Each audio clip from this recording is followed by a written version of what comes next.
Government job కోసం wait చేస్తున్నారా? Graduation complete అయ్యి సెంట్రల్ గవర్నమెంట్ ఆర్గనైజేషన్ లో జాబ్ కావాలా? ఇప్పుడు వచ్చిన national book trust latest recruitment గురించి కంప్లీట్ డీటెయిల్స్ చెబుతాను. సో వీడియోని స్కిప్ చేయకుండా లాస్ట్ వరకు చూడండి. Friends, national book trust 2026 recruitment notification అయితే రిలీజ్ చేసింది. ఇందులో young professional international out reach అనే పోస్ట్ కోసం అప్లికేషన్ అయితే యాక్సెప్ట్ చేస్తున్నారు. ముందుగా వేకెన్సీస్ గురించి మాట్లాడితే టోటల్ గా ఒక్క పోస్ట్ మాత్రమే ఉంది. కాబట్టి ఇంట్రెస్టెడ్ క్యాండిడేట్స్ ఫాస్ట్ గా అప్లై చేయడం చాలా బెటర్. దీంట్లో ఎడ్యుకేషనల్ క్వాలిఫికేషన్ విషయానికి వస్తే ఎనీ గ్రాడ్యుయేషన్ కంప్లీట్ అయిన వాళ్ళు అప్లై చేయొచ్చు. అంటే డిగ్రీ కంప్లీట్ అయితే చాలు, సరిపోతుంది.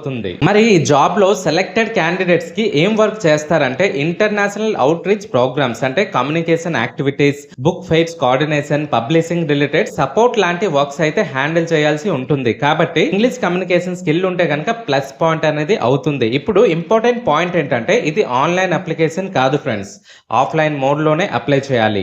అప్లికేషన్ ఫామ్ ఫిల్ చేసి రిక్వైర్డ్ డాక్యుమెంట్స్ అటాచ్ చేసి అఫీషియల్ అడ్రస్ కి సెండ్ చేయాల్సి ఉంటుంది. రిక్వైర్డ్ డాక్యుమెంట్స్ లో మెయిన్ గా educational certificates, ID proof, passport photo size and resume ready పెట్టుకోండి. మరియు ఈ పోస్ట్ కి లాస్ట్ డేట్ ఏంటంటే 20th May 2026 అనేది లాస్ట్ డేట్ అన్నమాట. కాబట్టి లాస్ట్ మినిట్ వరకు వెయిట్ చేయకుండా ముందే అప్లై చేసుకోండి. Salary details and exact age limit official notification ప్రకారం ఉంటాయి. అందుకే ఫైనల్ గా అఫీషియల్ నోటిఫికేషన్ అనేది కంపల్సరీగా వెరిఫై చేసుకోండి. సెంట్రల్ గవర్నమెంట్ ఆర్గనైజేషన్ లో వర్క్ చేయాలి అనుకుంటే గ్రాడ్యుయేట్స్ కి ఇది ఒక మంచి ఆపర్చునిటీ అని చెప్పొచ్చు.